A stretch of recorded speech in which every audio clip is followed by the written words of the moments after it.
I am Paul Berry III, host of Show Me Politics TV, and want to talk to you a little bit about BrendanSmile.org, an organization there to help our youth suicide prevention efforts. Please check out BrendanSmile.org.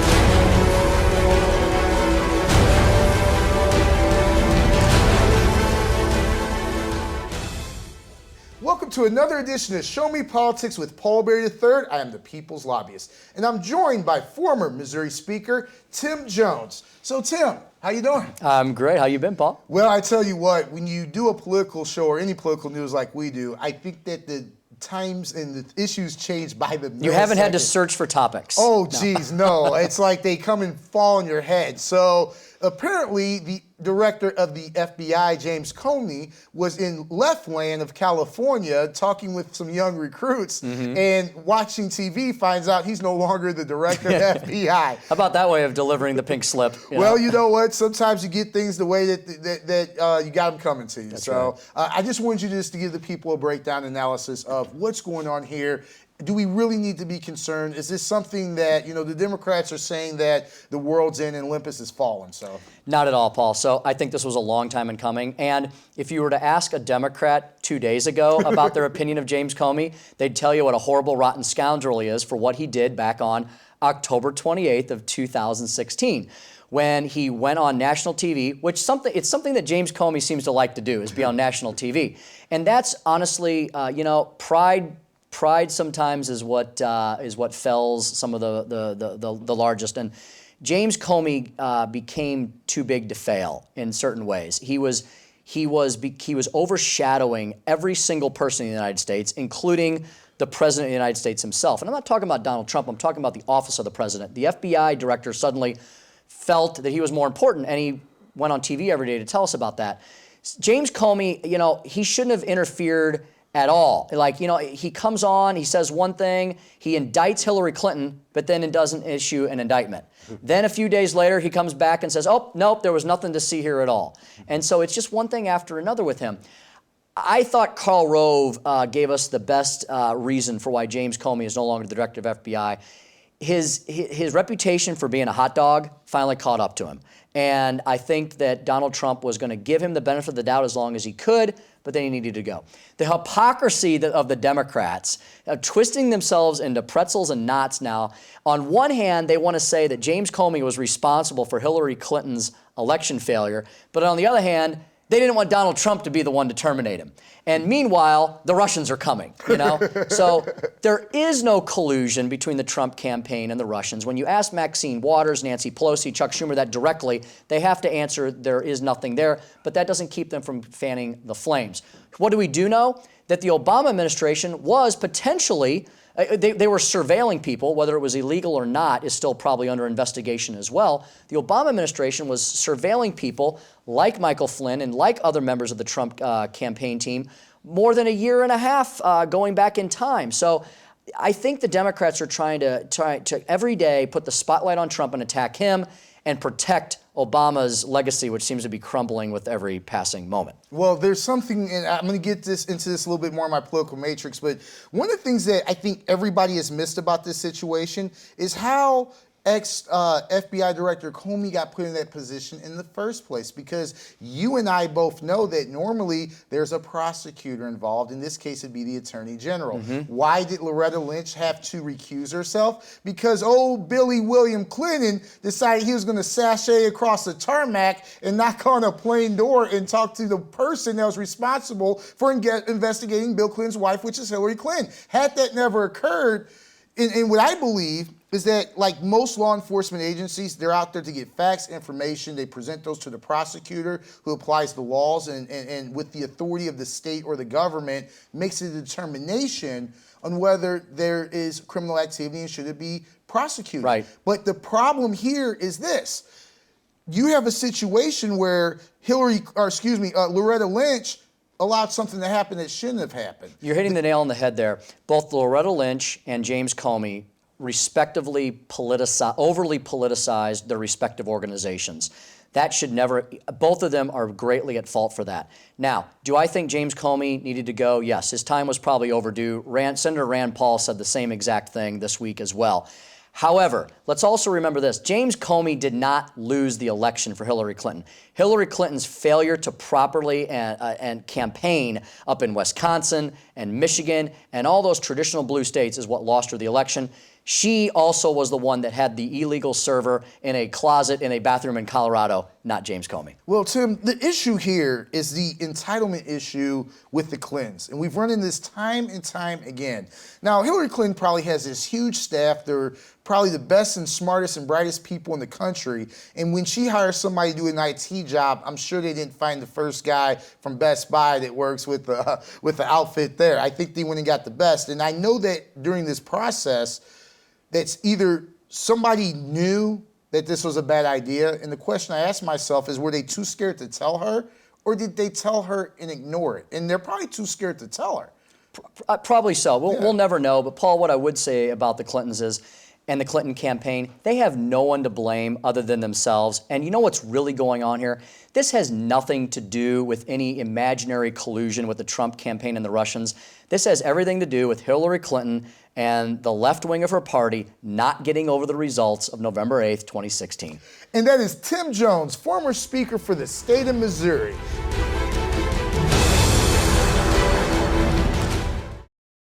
I am Paul Berry III, host of Show Me Politics TV, and want to talk to you a little bit about BrendanSmile.org, an organization there to help our youth suicide prevention efforts. Please check out BrendanSmile.org. For most of us, credit can seem like a dead end, but the Fransos team with USA Mortgage can show your family the way home. The Fransos team has been helping families find the financing they need to get into homes they never dreamed they could have. Their free credit help system has helped families improve their credit scores in as little as 28 days. That's the Fransos team. Visit them online at jfransos.usa-mortgage.com or give them a call today. 314-312-0101. The Fransos team, helping families home. Is your lawn brown, run down, balding, or otherwise busted and disgusted? You need KH Services. We're at your service. Affordable lawn care and landscape maintenance. Mick Kennedy from Afton, Missouri had this to say, and I quote, "Thanks for the great looking lawn. Top quality lawn care from a professional." That's right, Kevin Hahn is a professional. And so are his services. KH Services. We're at your service. Call 314-258-5634 and ask for Kevin. What now? Your healthcare needs may be a detour, but when you choose Thrive, it won't be a dead end. Our team of medical staff are on hand to walk with you, step by step. Thrive St. Louis, Express Women's Healthcare, low-cost and no-cost medical services, offering pregnancy testing, pregnancy options, ultrasound services, and life skills classes. Walk-ins welcome. Thrive St. Louis, Express Women's Healthcare. Visit thrivestlouis.org or call our 24-hour helpline now, 314-773-4626.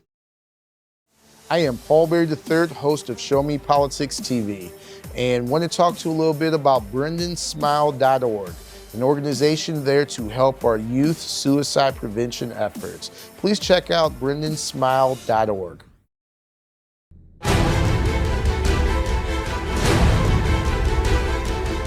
Welcome back to Show Me Politics with Paul Berry III. I'm the People's Lobbyist. And joining me in studio is Jennifer Bukowski, Legal Eagle for Show Me Politics TV. So Jennifer, heard you had a good time down in one of our bordering states. Paul, that's right. Last week I went to a border state, and what I found there made me feel miserable as a Missourian, because last Sunday night I flew from St. Louis to Nashville for a legal conference. I was coincidentally in the air as the Nashville Predators knocked our beloved Blues out of the playoffs.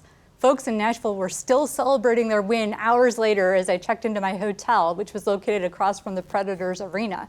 Nashville and Tennessee in general, I found, is beating Missouri at more than hockey. In the last 20 years, Tennessee has gained an NHL, an NFL, and an NBA team, while Missouri hasn't gained any teams, but has in fact, as we all know, lost an NFL team. Also, unlike downtown St. Louis, downtown Nashville is booming with skyscrapers under construction and beautiful new buildings everywhere.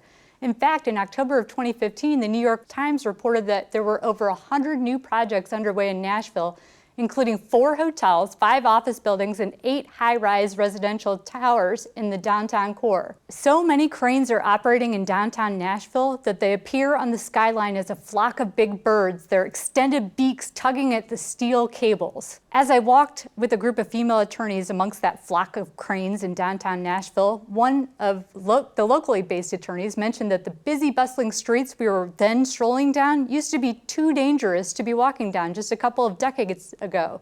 But now, far from being an unsafe place for women to walk at night, I was told that downtown Nashville has become the #1 destination for bachelorette parties in the country.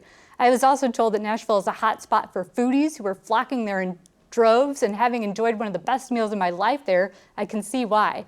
Young women, foodies, and of course country music lovers aren't the only ones that are flocking to Nashville, but corporate headquarters are as well. And corporate headquarters is another thing that the Show Me State has struggled with lately. All the terrific things I enjoyed during my trip to Tennessee were, however, troubling to me. Why? Because I was familiar with a case study comparing Missouri and Tennessee, and Missouri used to be beating Tennessee, but now we're not. As reported by the Show Me Institute, Missouri and Tennessee have a lot in common. Each state has a considerable amount of farmland, 2 major rivers, and part of a mountain range. They both have 2 major cities where their population is the most concentrated, and also they both have several other large cities in addition to that. But geographically, Missouri is 65% larger than Tennessee.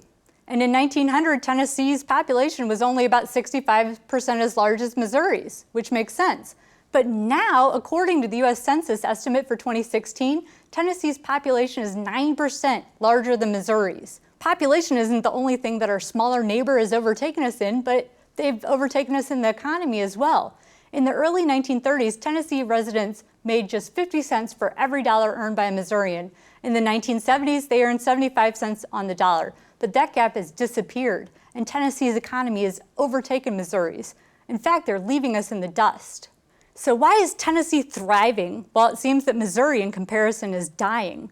Researchers at the Show Me Institute believe it's Tennessee's superior tax policies. Tennessee does not have a personal income tax thanks to a provision in its state constitution that prevented their politicians from imposing one on them in the first place. And that seems to have been fortuitous for Tennessee. Because of the 11 states that have adopted a state income tax in the last 50 years, the economy of every single one of those states has declined. And those states have declined in more ways than one. The share of the U.S. GDP of those states has declined 10.6%. The share of the population of those states has decreased 8.3%.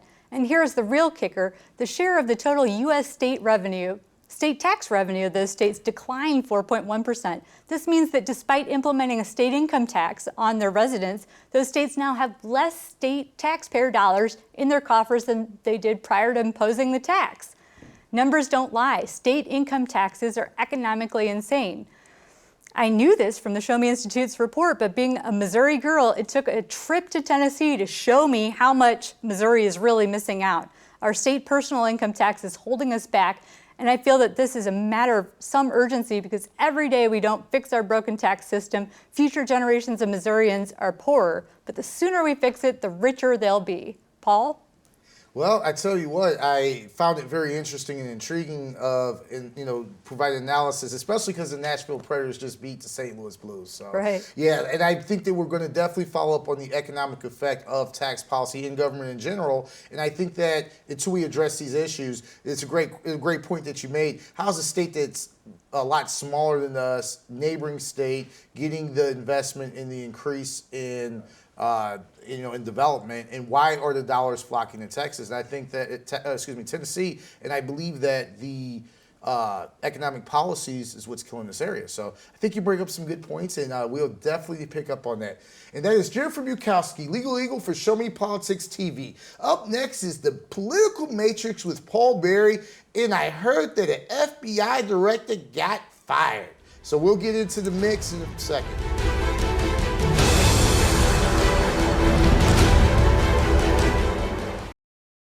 For most of us, credit can seem like a dead end, but the Franco's team with USA Mortgage can show your family the way home. The Franco's team has been helping families find the financing they need to get into homes they never dreamed they could have. Their free credit help system has helped families improve their credit scores in as little as 28 days. That's the Franco's team. Visit them online at jfrancois.usa-mortgage.com or give them a call today.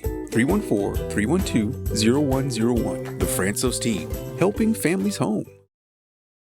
Is your lawn brown, run down, balding, or otherwise busted and disgusted? You need KH Services. We're at your service. Affordable lawn care and landscape maintenance. Mick Kennedy from Afton, Missouri had this to say, and I quote, "Thanks for the great looking lawn. Top quality lawn care from a professional." That's right, Kevin Hahn is a professional. And so are his services. KH Services. We're at your service. Call 314-258-5634 and ask for Kevin. What now? Your healthcare needs may be a detour, but when you choose Thrive, it won't be a dead end. Our team of medical staff are on hand to walk with you, step by step. Thrive St. Louis, Express Women's Healthcare, low-cost and no-cost medical services, offering pregnancy testing, pregnancy options, ultrasound services, and life skills classes. Walk-ins welcome. Thrive St. Louis, Express Women's Healthcare. Visit thrivestlouis.org or call our 24-hour helpline now, 314-773-4626. I am Paul Berry III, host of Show Me Politics TV, and want to talk to you a little bit about BrendanSmile.org, an organization there to help our youth suicide prevention efforts. Please check out BrendanSmile.org.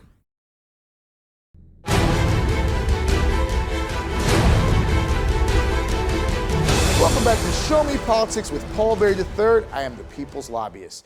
And want to talk a little bit about the Missouri General Assembly and what bills should pass and which ones should fail. Want to talk a little bit about Senate Bill 43, which is deemed an anti-discrimination bill.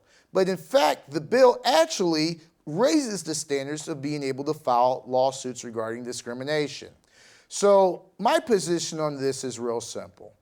Whether it's about race, whether it's about gender, whether it's some other tort as far as injury, being hurt on the job, defamation of character, any lawsuit should have the same standards. And they want to create legislation that wants to make most people go before a state agency before they're allowed to file a lawsuit. So you have a circumstance where you have a bureaucracy that's going to stand between a person and the courts. I find this interesting because the Missouri Human Rights Commission doesn't have judges. They don't. There are people that are appointed to do the job by the governor. And I believe that it's an extra step to litigation that's absolutely not necessary. So I'm a small businessman and I'd like to be protected from most things, but unfortunately, you take a risk when you do business, whether you're working for somebody or whether you own a company. But we want to migrate the risk to businesses on this issue. I would like to have all my rights. I'd like to make sure that if an uninsured person hits me, that I have the state take care of my problems. I believe that people should be able to file these lawsuits the way they need to be filed, through the courts. And I believe that there is abuse in litigation that needs to be addressed. But to have this idea, and this is the worst part about it, you have legislators that are basically stating, well, gee, we want to come in line with what the federal government's doing, therefore we want to increase the standard. Well, my understanding is this bill goes far in excess of what the federal standard is for discrimination. The bottom line is this. Let's get the bureaucracy, let's get the caps, the party of freedom, the party of the Constitution, the party that wants to be left alone, seems to falter on those policies and positions when it best suits them. There are a few that voted this way. I'm very disappointed in them. I think that it doesn't represent being a Republican. I think that there's oftentimes in both parties, people will try to create a mantra within the party to push their agenda. But that type of bill has nothing to do with being a Republican. What it has to do with is a particular senator not like what occurred. So let's sort of analyze that for a second. My understanding is that there was a black employee that worked for a company owned by this senator, and there were issues that happened. If you call somebody the N-word several times, even this law is not going to protect you. So being angry that you had to deal with a situation that most people do in business is just wrong. And shame on any legislator that decided that protecting the Constitution meant making statutory laws that not only interferes with the protection of those rights, but creates more bureaucracy. You know, it's just like with the prescription drug database we talk about. You know, the legislators say, well, we want to do it because all the other states are doing it. These are the same legislators that had pitchforks regarding voter ID. So at some point in this matrix, we got to get back to where we are, which is being individuals and treating every tort and every violation of right the exact same. Until you get to the point where we are doing things like that, when people like myself make the arguments in the Democrat community, in the urban community for Republican values, they call me a hypocrite. And the reason why they call me a hypocrite is because they can outline the things I'm outlining to you. While I'm not going to surrender my sword to the Democrats that oppose me and challenge me in media and social media and otherwise, I will take notice and take action the best that I can to bring the Republican Party to be the party of principles and the party of liberty.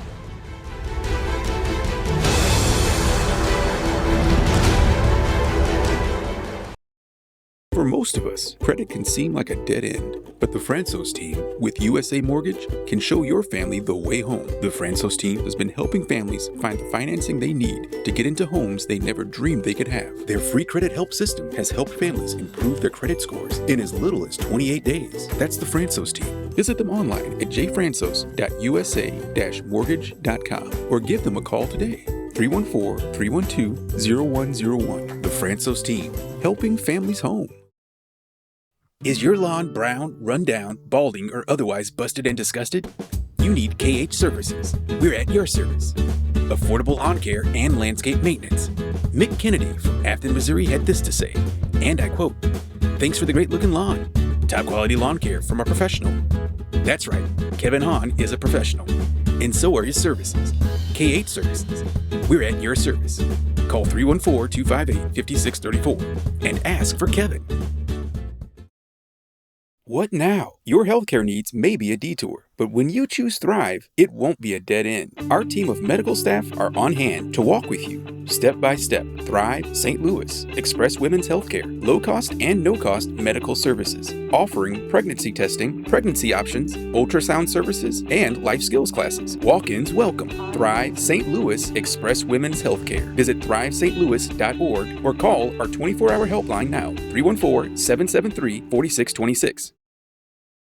I am Paul Berry III, host of Show Me Politics TV, and want to talk to you a little bit about BrendanSmile.org, an organization there to help our youth suicide prevention efforts. Please check out BrendanSmile.org.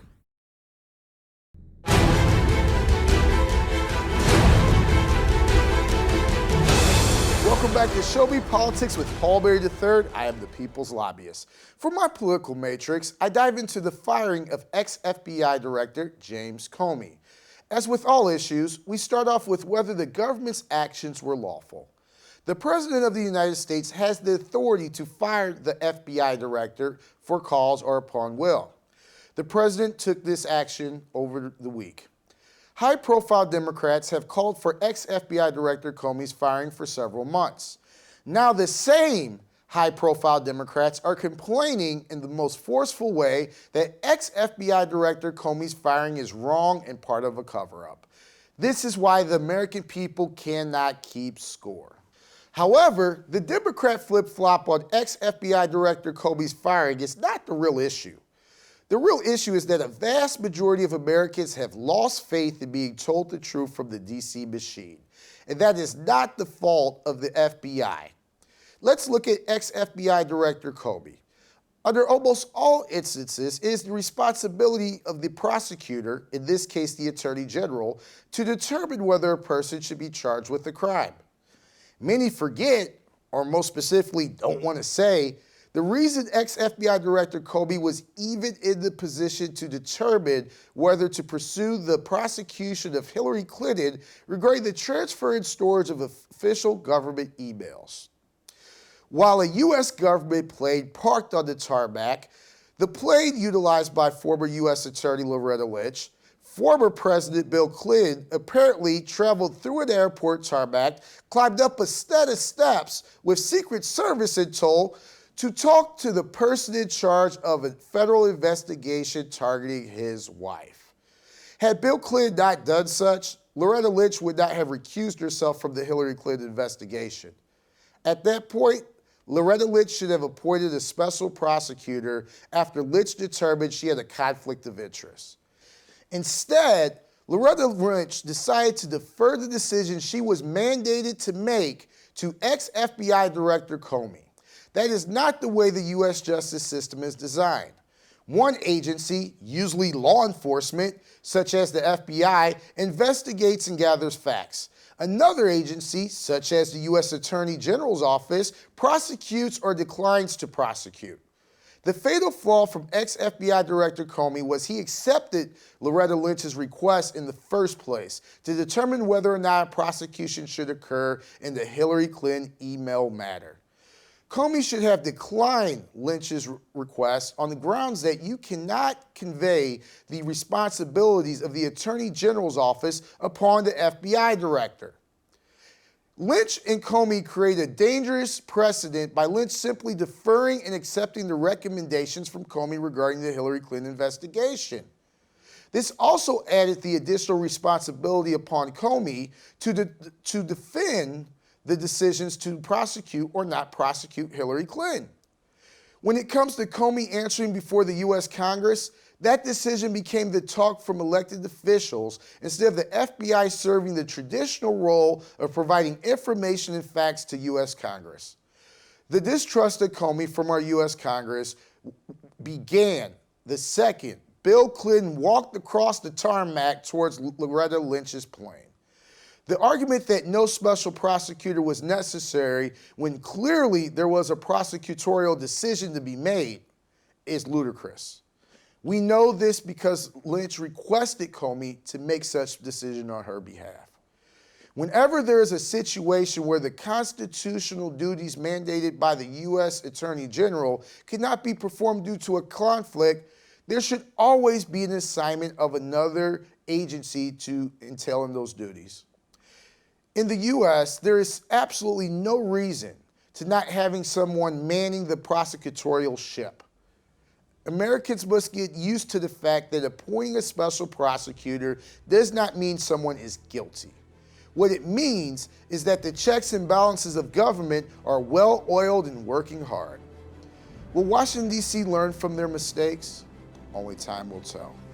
I am Paul Berry III. This is my Political Matrix. Thank you for tuning in for another episode. You have a great work week. God bless and good evening.